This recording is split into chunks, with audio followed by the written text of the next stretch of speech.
devant ma face, celui qui m'a guéri. Il a donné sa vie pour moi et il m'a sauvé. Voici l'homme, mon Rédempteur, qui m'a racheté. Son amour est incomparable. Oui, voici l'homme. Il a pardonné mes fautes, m'a rendu libre en lui. Oh, combien je suis heureux, je suis transformé. Voici l'homme, mon Rédempteur, qui m'a racheté. Son amour est incomparable. Oui, voici l'homme. Son amour est incomparable. Oui, voici l'homme. Oui, voici l'homme. Voici Jésus.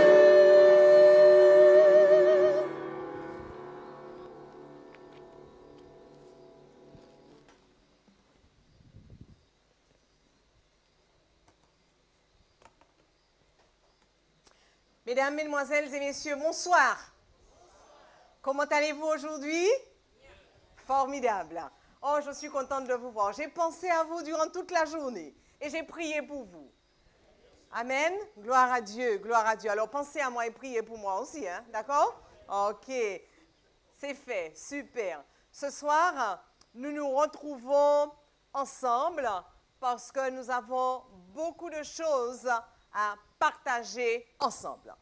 Alors, je rappelle notre thème, on le connaît bien maintenant. Voici l'homme. Alors, vous interrogez déjà, mais quel est cet homme? Ce soir, nous allons commencer à découvrir cet homme. Nous serons ici encore demain soir, d'accord? Donc, mardi, mercredi et jeudi, nous allons nous arrêter pendant un moment. On mérite bien ça quelquefois, d'accord? On est présent et puis on va s'arrêter. Donc, jeudi soir, nous ne serons pas ici et nous allons nous retrouver vendredi soir, toujours à 18h45 et samedi exceptionnellement. Samedi, nous ne serons pas ici le soir, mais le matin. Faites déjà des plans, ceux qui ne sont pas habitués, pour que samedi matin, à 8h45, 9h, vous soyez présents. Et si vraiment il y a de ceux qui voudraient écouter le message sur le thème « Voici l'homme » et qui ne peut pas être présent depuis 8h45, exceptionnellement, hein? D'accord? Exceptionnellement, je vous dis que vous pourrez venir à 10h. Vous pouvez venir à 10h, d'accord? Si vous ne pouvez vraiment pas à 8h45, venez à 10h. Mais samedi prochain, on va faire des plans pour être là depuis 8h45. Voilà, voilà. En tout cas, nous sommes bien ensemble et nous voulons continuer à rester ensemble.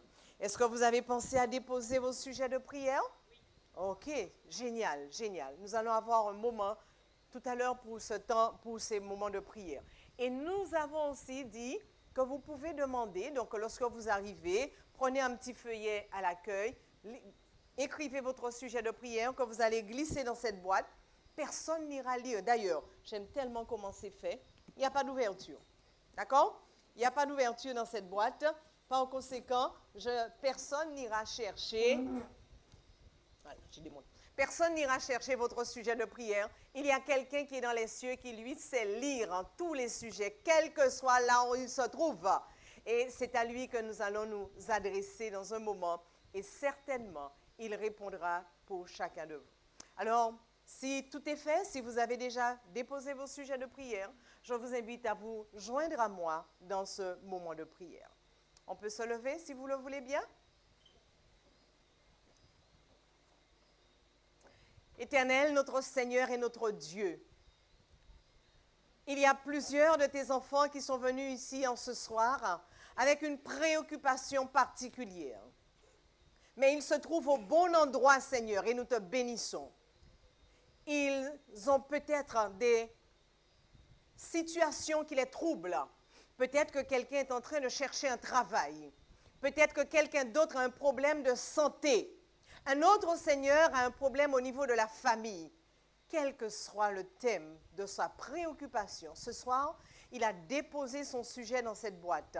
Et puisque tu es celui, Seigneur, qui lit dans les profondeurs de la terre, a priori dans une boîte, tu es en mesure de connaître ce qu'il ressent dans son cœur maintenant. Et nous prions, Seigneur, pour que tu viennes au secours de ton fils, pour que tu viennes au secours de ta fille, pour que tu interviennes maintenant, Seigneur, puisque tu as dit de demander et il nous sera donné. Alors, en toute humilité, je me fais l'interprète. Je me fais, Seigneur, en cet instant, l'intercesseur en te demandant d'agir. Agis, Seigneur, comme tu sais si bien le faire. Tu as répondu déjà à de nombreuses prières. Tu as répondu, Seigneur, à plusieurs qui te font confiance. Alors, s'il te plaît, entends ce soir encore la prière de tes enfants.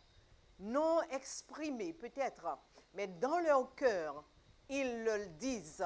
Et interviens, mon Dieu, afin de leur apporter les réponses nécessaires. Et que nous ayons la joie d'entendre, l'Éternel a répondu à ma prière. Oui, Seigneur, que ton nom soit béni, que ton nom soit exalté. Et alors que nous allons entrer dans le vif du sujet, nous prions pour que tu nous accompagnes et que tout soit fait en ce soir pour ta volonté. Nous t'avons prié au nom de Jésus. Amen. Vous pouvez vous asseoir, chers amis. Alors, j'ai dit que mercredi, non pas mercredi de cette semaine, mais mercredi de la semaine prochaine, nous aurons une soirée spéciale prière. Donc, tous les sujets de prière seront évoqués. Nous allons prendre le temps de prier. Donc, emmenez les amis qui ont besoin de prière et qui peut-être ne sont pas ici ce soir. J'ai aussi dit que vous pouvez partager vos questions. Alors, hier soir, il y a une amie, une personne qui est venue me voir à la fin de la réunion et qui a dit, « Pasteur, j'ai bien compris ce que tu as dit, mais j'ai encore une préoccupation. Ma préoccupation, c'est de savoir est-ce que ce qui a pris naissance dans le cœur de Lucifer et qui l'a emmené à se révolter contre Dieu, cela ne va jamais réapparaître dans le cœur de ceux qui seront avec Dieu. Parce que j'ai lu que la détresse ne paraîtra pas deux fois. Il me dit, mais j'ai encore une interrogation. Alors, si cette personne est ici ce soir, je voudrais lui dire deux choses.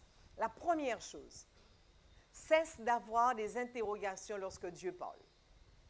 Parce que c'est Dieu qui a parlé, il sait ce qu'il dit et ce qu'il dit est vrai.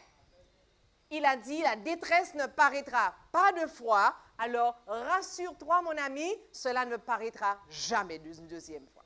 Et la deuxième réponse que j'aimerais lui dire, là c'est un peu plus réfléchi, ou l'autre on fait confiance, c'est la foi et ça s'arrête là. La deuxième, c'est simplement de se dire, tout le mal que nous vivons aujourd'hui, la souffrance, la détresse, les maladies, toutes les difficultés que nous rencontrons aujourd'hui, dites-moi, quelqu'un aura envie de revivre ça? Il y a quelqu'un parmi les rachetés qui auront envie de recommencer ce que Lucifer a commencé à déclarer dans le ciel? Jamais. Jamais. Et nous aurons tous vu que ce qu'il voulait, c'est-à-dire être Dieu, il n'a jamais pu être Dieu. Il ne pourra jamais l'être. Par conséquent, ce serait dommage que quelqu'un, après avoir été sauvé, ait envie encore de reprendre la même expérience. Voilà pourquoi je crois que ce que Dieu a dit est vrai. La détresse ne paraîtra jamais une deuxième fois. Et je bénis l'Éternel pour cela parce qu'il nous met en confiance. Alors, mon ami, si tu es là ce soir, sache, voilà ce qui va se passer. Alors, faisons un petit rappel de ce que nous avons vu hier soir. Rappel. Nous avons vu que hier, la guerre, une guerre insoupçonnée, a éclaté dans le ciel. Insoupçonnée parce que personne ne s'y attendait. Personne n'avait prévu cela. on ne voulait pas d'une guerre, mais cette guerre a éclaté dans le ciel. Deuxième chose qu'on a vu, Dieu a été quoi? Accusé par un de ses anges en la personne de Lucifer. Les anges sont des créatures de Dieu, des enfants de Dieu. Un enfant de Dieu s'est révolté contre lui et l'a accusé de toute espèce de choses.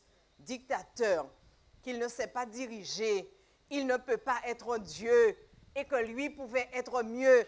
Tout ce que vous imaginez. En tout cas, Dieu a été vraiment sali. Son honneur a été traîné dans la boue par cet ange. Qu'est-ce que Dieu va faire? Dieu va l'expulser du ciel avec tous ses adeptes. Dieu va l'expulser du ciel. Et on a souligné, même en l'expulsant, Dieu a agi avec amour. Parce que Dieu est amour. Et il ne peut être autrement. Maintenant, les autres anges s'interrogent sur la gestion de ce conflit. Parce que peut-être pour certains, il aurait fallu le détruire. Et ils s'interrogent sur la gestion de ce conflit. Et nous avons vu que Dieu se promet de répondre à toutes les interrogations des anges qui sont restés fidèles, mais aussi d'apporter des réponses à Lucifer, devenu Satan, et à tous ses anges. Donc nous ne pouvons que dire merci à notre Dieu pour la manière dont il fait les choses.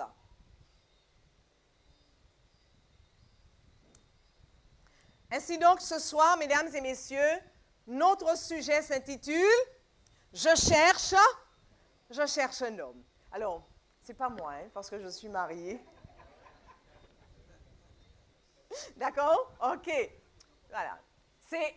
C'est Dieu qui fait cette déclaration. Je cherche un homme. Je cherche un homme. Oui, chers amis, face à toutes ces reproches qui ont été faits à Dieu, d'un Dieu dur, un Dieu indigne d'être Dieu, un mauvais gestionnaire, la réponse de Dieu, je cherche un homme. Qu'est-ce que ça veut dire? Dieu est en train de dire pour répondre à toutes les accusations qui lui ont été faites par Lucifer devenu Satan, il cherche un homme. Il cherche un homme pour répondre à ces accusations. Il cherche un homme pour le défendre. Waouh, j'ai dit quoi? Dieu cherche un homme pour le défendre. Un homme pour défendre Dieu. Dieu cherche un homme pour le défendre. Oui, mesdames et messieurs, chers amis, lorsque Dieu dit quelque chose, il sait ce qu'il dit. Et si Dieu dit qu'il cherche un homme pour le défendre, alors nous devons trouver ça écrit dans la Bible. Je vous invite tout de suite à chercher dans Ézéchiel chapitre 22 et le verset 30. Ézéchiel chapitre 22, verset 30. Vous avez vos Bibles avec vous? Ézéchiel chapitre 22. S'il y a de nos amis qui ne savent pas tout à fait chercher dans la Bible, alors je demande à ceux qui sont à côté d'aider nos amis afin qu'ils apprennent à mieux se familiariser avec la Bible. Parce qu'à la maison, ils auront aussi besoin de tourner les pages de ce merveilleux livre et de trouver les réponses qu'ils cherchent. Ça y est, tout le monde a trouvé? OK. Et pour ceux qui n'auraient pas de Bible, alors, c'est affiché. Je cherche parmi eux, dit Dieu, un homme. Un homme qui élève un mur. Un homme qui se tienne à la brèche devant moi en faveur du pays, afin que je ne le détruise pas. Je reprends le texte. Je cherche un homme, dit Dieu. Un homme qui élève un mur, qui se tienne à la brèche, afin que devant moi, en faveur du pays, afin que je ne le détruise pas. J'ai dit hier que Dieu a chassé Lucifer encore par amour. Et nous comprenons qu'il aurait pu détruire, mais il dit non, je cherche un homme qui va se tenir entre moi et cette situation et qui va m'empêcher de détruire. Et quel est le constat de l'Éternel après? Mais je n'en trouve point. Dieu cherche un homme et il ne trouve pas. Est-ce normal? C'est normal, oui? Pourquoi c'est normal qu'il ne trouve pas d'homme? Je veux voir si vous m'avez suivi hier, hein? Pardon? Il en a besoin, il cherche un homme. Hier soir, j'ai dit pourquoi. À quel moment se déroule cette scène? Avant la création de l'homme. Génial. Avant la création de l'homme. Donc c'est normal que Dieu ne trouve pas d'homme. Il n'y a pas d'homme. Il cherche un homme, mais il n'y a pas d'homme qui existe. Il ne peut pas en trouver. Parce que cet spécimen, dirais-je, n'existe pas. La race humaine n'existe pas. Au moment où Dieu cherche un homme, il n'y a pas d'homme qui existe dans l'univers. Donc c'est un peu normal que Dieu ne trouve pas, d'homme. Oui, mesdames et messieurs, retenez ceci. Pour répondre à l'accusation de Satan, pour répondre au questionnement des anges sur le conflit cosmique, Dieu cherche un homme. Généralement, lorsque nous sommes en difficulté, est-ce que nous cherchons de l'aide? Non? Quelquefois, on peut chercher, quelquefois, on essaie de faire soi-même. Et je trouve ce Dieu-là, il est vraiment extraordinaire. Est-ce que vous pensez que Dieu ne peut pas répondre lui-même à ces accusations? Est-ce que vous pensez que Dieu ne peut pas apporter les réponses qu'il faut aux anges qui ne comprennent pas très bien ce qui se passe? Non. Mais Dieu dit, j'ai besoin d'aide. J'ai besoin d'aide. Alors, j'ai envie de vous dire, apprenons cette leçon. Cherchons de l'aide lorsque nous sommes en difficulté. Ne nous cantonnons pas à trouver par nous-mêmes, mais interrogeons Dieu, interrogeons d'autres, cherchons de l'aide. Dieu ne va pas se justifier lui-même. Et lorsque nous sommes en difficulté, nous aimons à nous justifier. Voilà pourquoi j'ai fait, c'est parce que, etc. Mais Dieu ne se justifie pas. Il dit la meilleure réponse que je puis donner, c'est de trouver un homme. Un homme qui va répondre à cette situation. Un homme qui va, lui, me justifier. Un homme qui va, lui, expliquer ce qui s'est passé. Alors là, c'est la première réponse que Dieu donne à Lucifer. C'est la première réponse que Dieu donne à Satan parce que comment ce Dieu-là ne se justifie pas? Et là, Satan commence à comprendre que si Dieu cherche un homme, il cherche une créature pour le défendre, c'est qu'il n'est pas si dictateur qu'on pensait. Il n'est pas si emprunt à chercher à protéger sa petite personne. Ce n'est pas ce qu'il croyait. Et il commence à voir qui est Dieu. Le résultat, avons-nous dit, Dieu ne peut pas trouver car il n'existe pas d'homme. Avançons.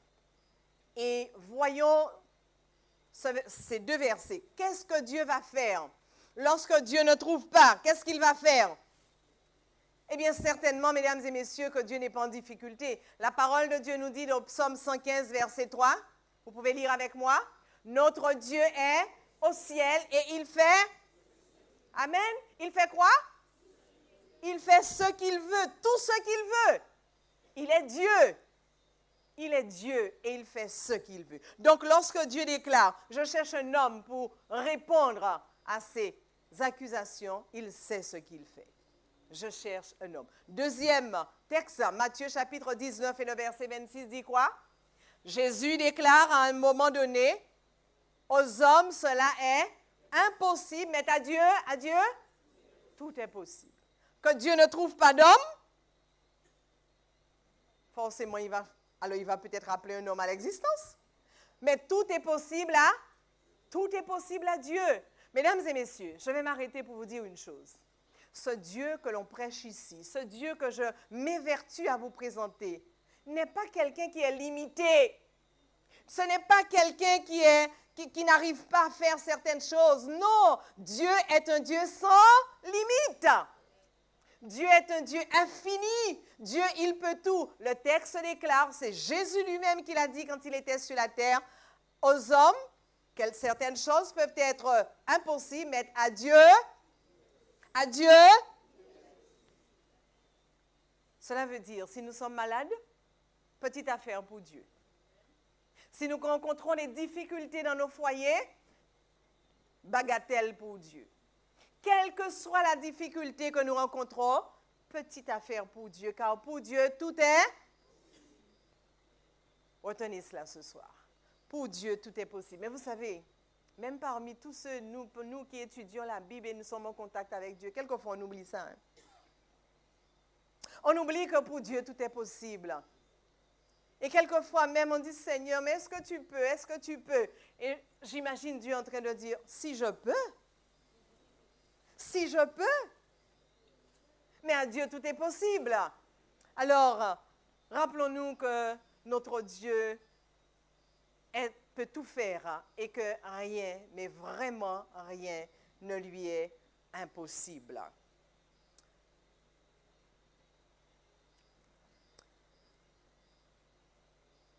Alors, qu'est-ce que Dieu va faire? Qu'est-ce qu'il va faire? Il cherche un homme, il n'en trouve pas, tout est possible. Qu'est-ce qu'il va faire? Il va créer. Il va appeler un homme à l'existence. Allons-y, mesdames et messieurs, dans le livre de la Genèse, au chapitre 1er. Genèse, chapitre 1er. Et vous comprenez vraiment, Dieu est un Dieu passionnant. Quand on comprend les choses de cette manière, mais c'est vraiment extraordinaire. Genèse, chapitre 1er, et nous lirons les versets 26 et 27. Je lis ce qui suit. Puis Dieu dit. Alors, le puis vient, je n'ai pas lu tout le chapitre 1er, tous les 25 versets qui précèdent, mais dans ces 25 versets qui précèdent, Dieu va nous dire tout ce qui, la Bible va nous rappeler tout ce que Dieu a déjà fait. Et au verset 26, on arrive. Et il dit, puis Dieu dit que la terre produit... Non, je suis au verset 26, c'est bien ça. Puis Dieu dit, faisons l'homme à notre image, selon notre ressemblance, et qu'il domine sur les poissons de la mer, sur les oiseaux du ciel, sur le bétail, sur toute la terre et sur tous les reptiles qui rampent sur la terre. Arrêtons-nous un instant ici. La première partie de ce verset. Puis Dieu dit quoi? Faisons l'homme, et faisons l'homme à notre image, à notre ressemblance. Le verset 27. Alors Dieu créa l'homme à son image, comme il l'avait dit. Et il le créa à l'image de Dieu, il créa l'homme et la femme. Créons, Dieu déclare que nous allons créer l'homme à notre image. Alors, rappelez-vous, je disais hier soir qu'il s'agit ici de la famille divine. Une famille qui est unie, où il y a 3 personnes dans cette famille. Donc, c'est pourquoi Dieu est un Dieu dans le pluriel, hein? D'accord? C'est Dieu, un seul Dieu, mais faisons, parce qu'il y a plusieurs personnes dans la famille de Dieu. Et qu'est-ce qu'il demande? Faisons l'homme à notre image. Nous comprenons donc ce que Dieu nous présente ici à quelque chose de fondamental. La famille divine, mesdames et messieurs, d'un commun accord, va décider d'appeler l'homme à l'existence. De commun accord, va décider d'appeler l'homme à l'existence. C'est Dieu qui va créer l'homme. Et je répète ça une deuxième fois. C'est Dieu qui va créer l'homme. L'homme n'est pas le fruit du hasard. L'homme n'est pas le fruit d'une longue évolution, comme certains le disent, comme on me l'a enseigné à l'école. Mais la Bible déclare que Dieu va dire, créons l'homme à notre image. Ce qui veut dire, alors on va dire, Dieu a été créé, nous avons été créés à l'image de Dieu, par conséquent, nous avons été créés avec l'intelligence de Dieu. Et c'est vrai, nous avons été créés avec l'intelligence de Dieu. Vous savez, il y a une chose qui m'épate dans la Bible. Lorsque, vous vous rappelez, vous savez qui a donné des noms aux animaux? Adam. Lorsque Dieu va créer Adam, il va lui dire, donne des noms aux animaux. Et Adam va donner des noms aux animaux. Et je n'ai trouvé nulle part dans la Bible où Dieu va dire à Adam, là, lui, tu l'as appelé chat, mais je pense qu'il ressemble plus à un mouton. Et par conséquent, on va l'appeler mouton. Non. Dieu va respecter le choix d'Adam. Ce qui veut dire que Dieu et Adam, l'intelligence de Dieu et l'intelligence d'Adam étaient en parfaite connexion. Et par conséquent, Adam avait toute la pensée de Dieu pour voir les choses comme Dieu les voyait. N'est-ce pas formidable? Alors, on peut comprendre cela. Dieu va créer l'homme à son image à ce niveau, sur le plan spirituel. Et certains se posent la question, mais et physiquement? Et physiquement, est-ce que vraiment Dieu nous a créés à son image physiquement? Alors voici une citation, mesdames et messieurs. Vous savez, tout n'est pas écrit dans la Bible. Mais il y a des auteurs qui auraient pu être dans la Bible, parce que ce sont des hommes et des femmes qui sont inspirés aussi par Dieu. Tout comme ceux qui sont dans la Bible, mais qui ont vécu à d'autres périodes où le canon biblique était déjà bien ficelé. Et notamment, ici, une auteure qui s'appelle Ellen G. White, et voici ce qu'elle déclare. Quand Adam sortit des mains de son Créateur, il lui ressemblait comment? Physiquement, mentalement et spirituellement. Alors, si vous vous posiez cette question jusqu'à maintenant, est-ce que Dieu a un corps? Alors, c'est Dieu, il fait ce qu'il veut, n'est-ce pas? OK? Donc, quand il va créer l'homme, il va s'incorporer dans un corps pour donner à l'homme le corps qu'il veut. Et le texte dit que l'homme a été créé tant sur le plan spirituel que sur le plan intellectuel, que sur le plan mental, sur le plan physique, à l'image de Dieu. Oui, mesdames et messieurs, chers amis, ce Dieu est vraiment un Dieu merveilleux, un Dieu extraordinaire. Et nous ne pouvons ne pas donner des fleurs, j'ai envie de dire, louer ce Dieu pour ce qu'il fait. Vous et moi, nous sommes à... Vous n'y croyez pas, hein? Vous et moi, nous sommes à... Est-ce que lorsque vous vous réveillez le matin, vous regardez dans le miroir et vous dites, voici l'image de Dieu? Certains se trouvent trop laides, trop laids. Certains se trouvent moches, pas assez. D'autres se trouvent trop petits, trop grands, trop gros, trop menus. Mais on ne pense jamais, ou alors pas assez souvent, mais je suis à l'image de Dieu. Alors j'ai envie de vous dire, à partir de demain, si Dieu veut, honorez l'Éternel. Honorez l'Éternel. Lorsque vous vous regardez, dites, j'ai été créé à l'image de Dieu. On peut le dire ce soir ensemble? J'ai été créé à l'image de Dieu. Amen. J'ai été créé à l'image de Dieu. Et je crois que c'est un honneur. Vous savez, lorsque vous avez des enfants, je ne sais pas, en tant que parent, votre enfant vous ressemble et que l'enfant vient vous dire, maman, je te ressemble, hein? Papa, je te ressemble. Comment vous vous sentez? Honoré. Voilà. De savoir que vos enfants reconnaissent qu'ils vous ressemblent. Eh bien, je crois que certainement cela fera plaisir aussi à Dieu de savoir que nous reconnaissons que nous avons été créés à son image. Allons-y dans le psaume 8.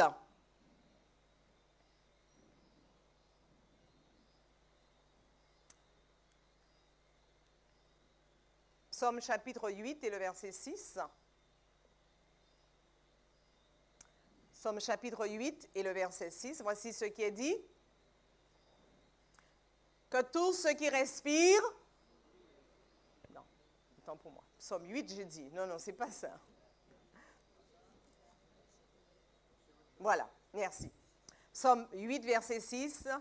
Voici ce qui est dit. Seigneur, tu l'as fait. En parlant de l'homme, David dit, Seigneur, tu as fait l'homme comment? Peu inférieur aux anges.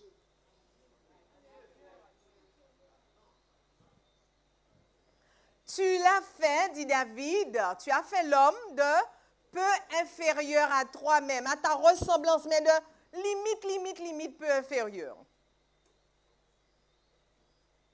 ça nous donne du poids, n'est-ce pas? Ça nous donne de la valeur.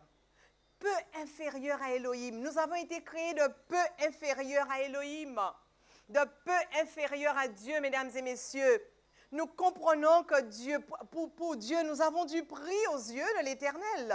Nous avons été créés de peu inférieur à Dieu. Alors, si jusqu'à maintenant vous avez douté de tout cela, eh bien, je veux croire qu'à partir de maintenant, eh bien, vous aurez un tout autre regard sur vous, mais aussi sur ce Dieu formidable.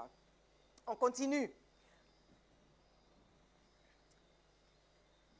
Donc, dans ce psaume chapitre 8, verset 6, lorsqu'il est dit que nous avons été créés de peu inférieurs à Dieu, encore si on revient sur le texte de Genèse qui dit que nous avons été créés à l'image de Dieu, cela signifie, chers amis, que lorsque Dieu regardait Adam, il voyait qui? Il se voyait lui-même. Lorsque l'univers, les anges regardaient Adam, il voyait qui? Il voyait Dieu. L'image de Dieu était tellement imprégnée dans Adam que c'est comme si, j'ai envie de dire, que Dieu avait introduit l'homme qu'il venait de créer dans la famille divine. Wow. C'est comme si Dieu avait fait entrer l'homme dans la famille divine. Pourtant, c'était une famille humaine. Vous réalisez comment ce Dieu est formidable? Alors, on pourrait se dire, mais comment Satan peut-il? Comment a-t-il pu dire que ce Dieu n'est pas amour? Comment a-t-il pu dire que ce Dieu protège sa personne? Il a un but de lui-même. Vous croyez qu'un Dieu qui crée un homme à son image, de très peu inférieur à lui, est un but de sa personne? Je n'ai pas l'impression. Et je crois que Lucifer ne connaissait pas ce Dieu. Ainsi, là aussi, c'est une réponse que Lucifer va recevoir. Une réponse qu'il reçoit de la part de Dieu parce qu'il comprend que le Dieu qu'il avait présenté aux anges n'était pas ce Dieu. Genèse chapitre 1er. Retournons dans Genèse chapitre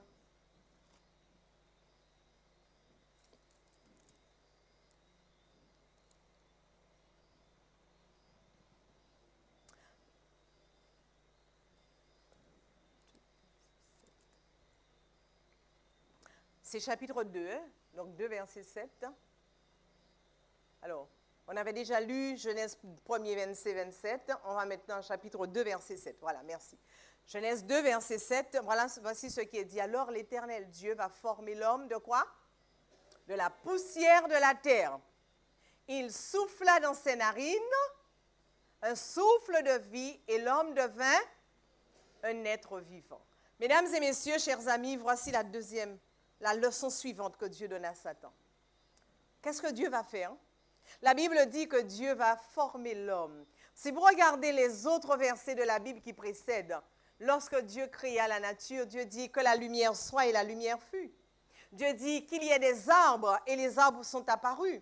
L'Éternel Dieu dit bien qu'il y ait une séparation entre les eaux d'en haut et les eaux d'en bas et qu'il y ait de l'air qui apparaisse. Et cela s'est fait.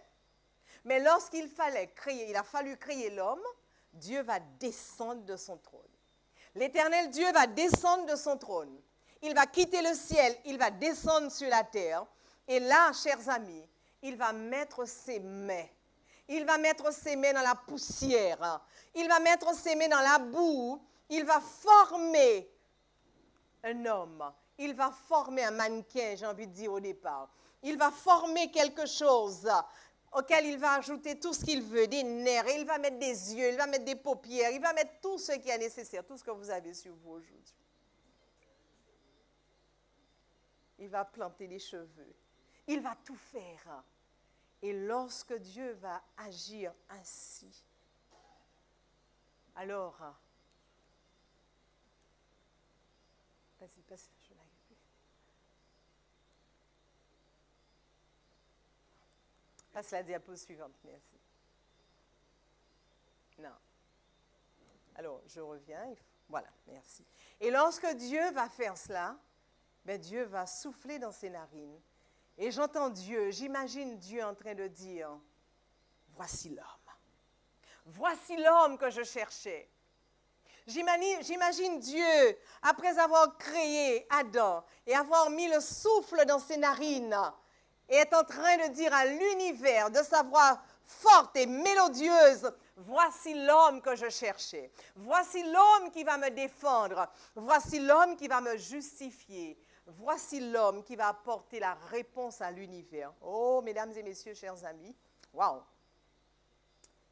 Dieu est en train de dire que c'est sur vous et sur moi qu'il compte pour enseigner à l'univers.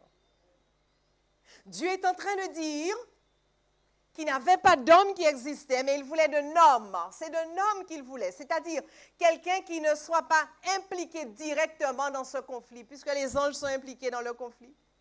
Il fallait une autre race, il fallait une autre race d'individus, de personnes qui n'existaient nulle part. Alors l'Éternel va le créer, et il va créer Adam. Oh, chers amis, mesdames et messieurs, notre Dieu est un Dieu vraiment extraordinaire. Notre Dieu est un Dieu magnifique. Et lorsqu'il a créé Adam, ce n'était pas tout, parce qu'il va aussi créer Ève. Lisons dans Exode chapitre 15 et le verset 11. Exode chapitre 15 et le verset 11, lisons ce qui suit.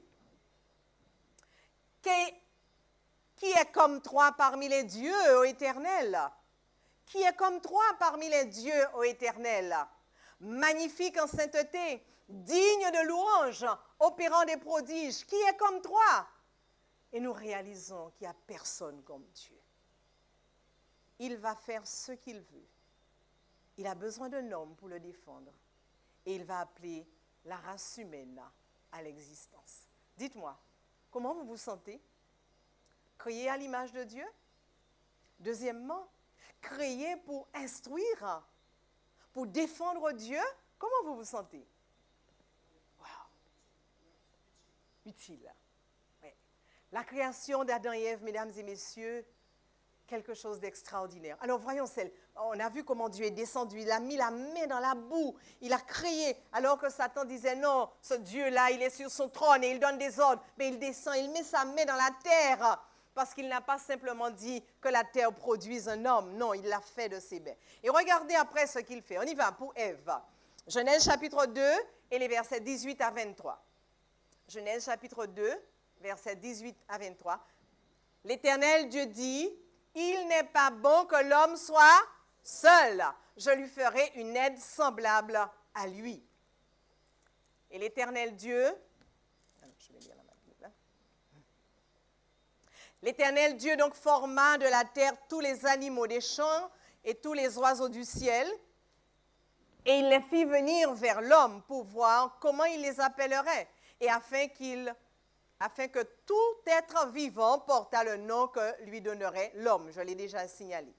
Et l'homme donna des noms à tous les bétails, aux oiseaux du ciel et à tous les animaux des champs. Mais pour l'homme, il ne trouva point d'aide semblable à lui. Alors, l'Éternel Dieu fit tomber un profond sommeil sur l'homme qui s'endormit. Il prit une de ses côtes et referma la chair à sa place.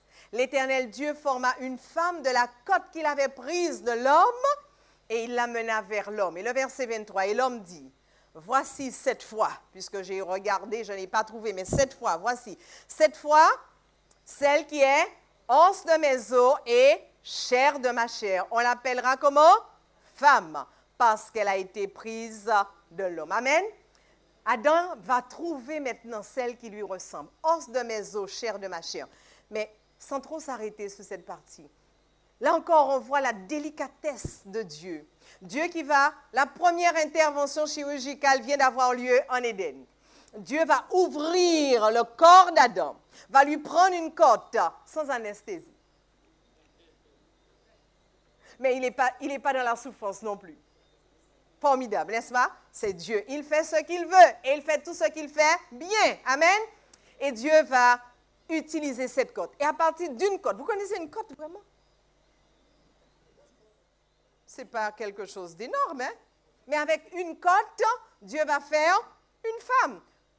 Qu'est-ce qui était possible à Dieu? Il a créé Adam avec de la poussière, alors qu'il prenne une côte, il est déjà plus près de l'humain.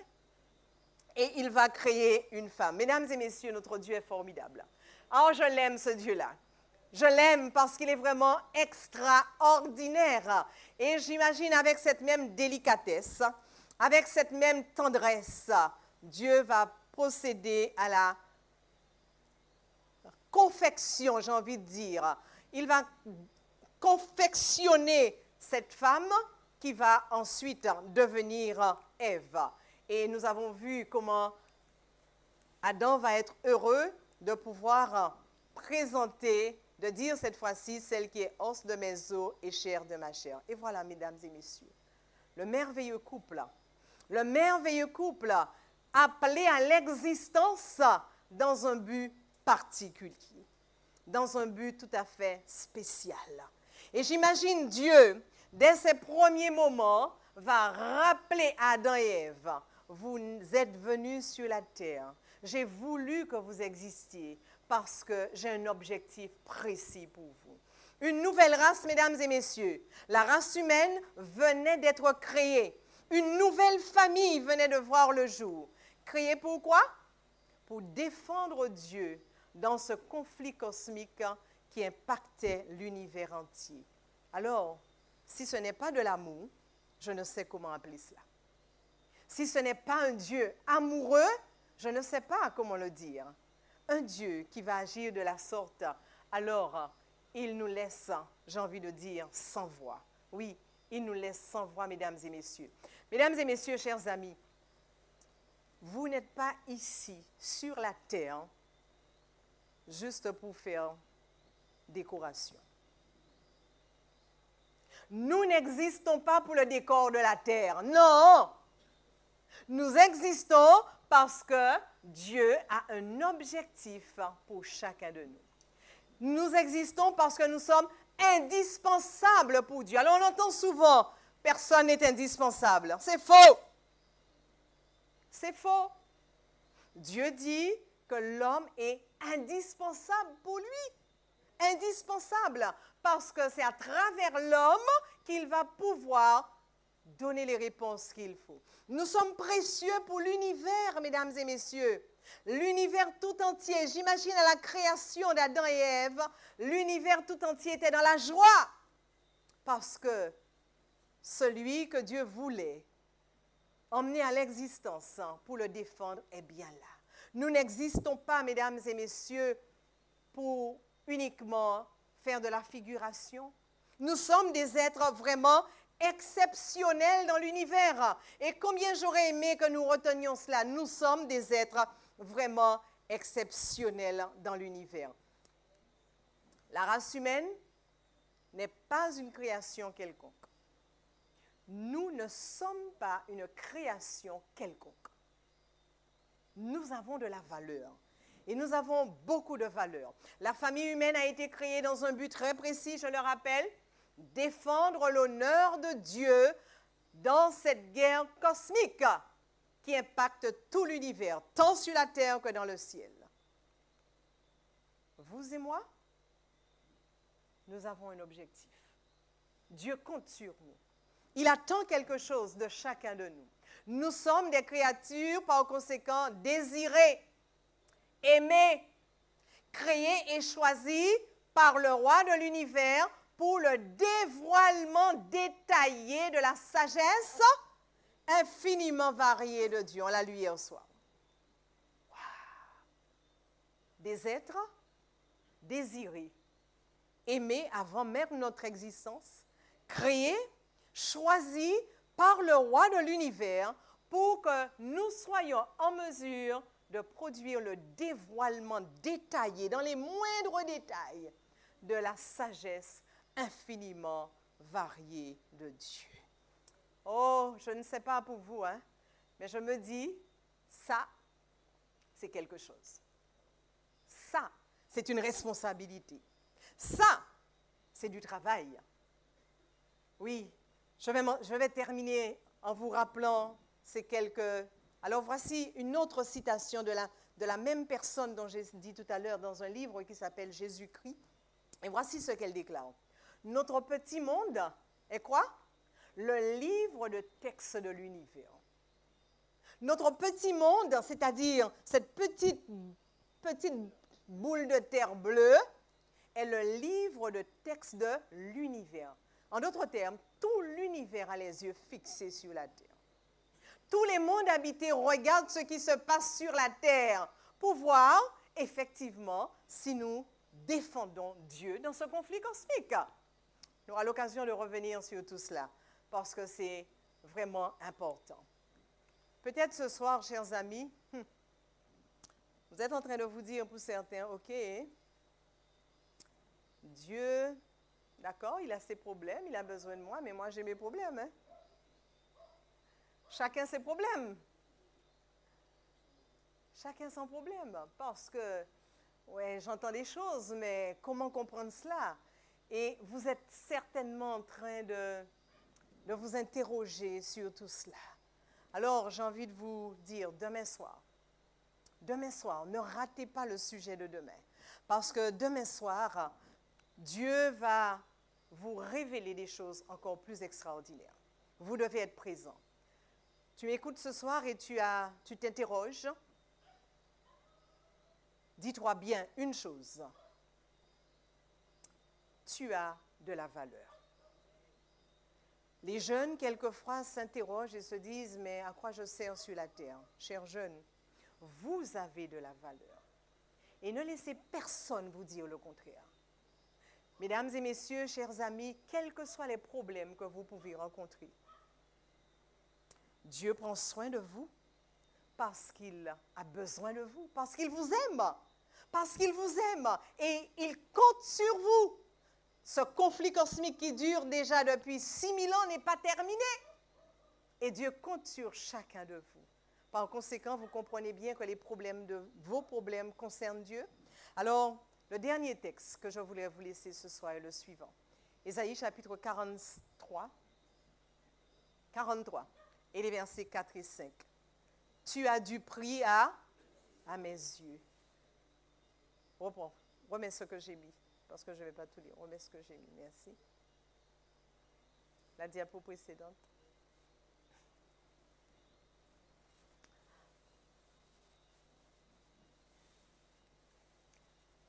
Oh, OK. Tu as du prix à mes yeux. Tu es honoré et je t'aime. Ça, c'est Dieu qui parle. Tu as du prix à mes yeux.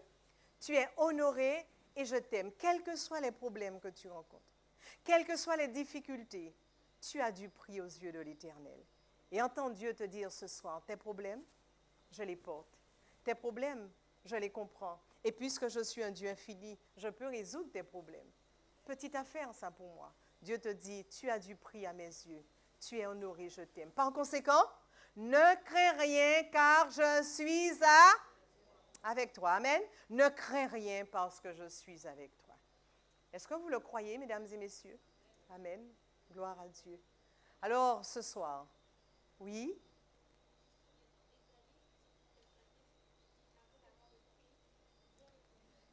Avant qu'il n'ait cessé de parler, j'exaucerai. Alléluia. Gloire à Dieu. Amen. Amen. Alléluia. Oui, mesdames et messieurs, le Dieu que nous servons est un Dieu vraiment extraordinaire. Le Dieu qui nous a appelés à l'existence et qui a un projet pour nous ne peut pas nous abandonner. Alors, si vous, ce soir, vous voulez vous engager avec ce Dieu, je vous invite à vous tenir debout et je vais prier pour vous. Si vous avez envie, si vous ne voulez pas vous engager, si vous ne voulez pas le fréquenter, ce n'est pas grave, restez assis. Mais si vous avez décidé de fréquenter un tel Dieu, et si vous avez envie de lui dire, Seigneur, waouh, quel honneur que tu me fais, alors mettez-vous debout et nous allons prier ensemble maintenant. Oh, notre Dieu, notre Seigneur, merci. Merci pour qui tu es et merci pour ce que tu fais. Merci d'avoir appelé la race humaine à l'existence pour t'aider, pour te défendre, pour relever ton honneur. Seigneur, c'est un véritable privilège que tu nous offres. Oh, peut-être que nous n'avons pas encore tout compris parce que nous nous disons, mais nous aussi, nous avons nos difficultés. Mais ce soir, tu nous as dit, ne crains rien, je t'aime. Alors, merci de nous rassurer. Alors que nous allons partir, raccompagne-nous dans nos demeures respectives avec cette assurance que tu es à nos côtés, que tu prends soin de nous et que nous ne sommes plus n'importe qui. Nous ne sommes pas n'importe qui. Nous sommes des êtres désirés, aimés, créés pour ta gloire. Seigneur, continue de nous garder dans le creux de ta main. Accorde-nous une bonne nuit de repos et que demain soir, nous soyons encore ici. Ce sont les grâces que nous te réclamons au nom de Jésus et pour ta gloire. Amen. Amen.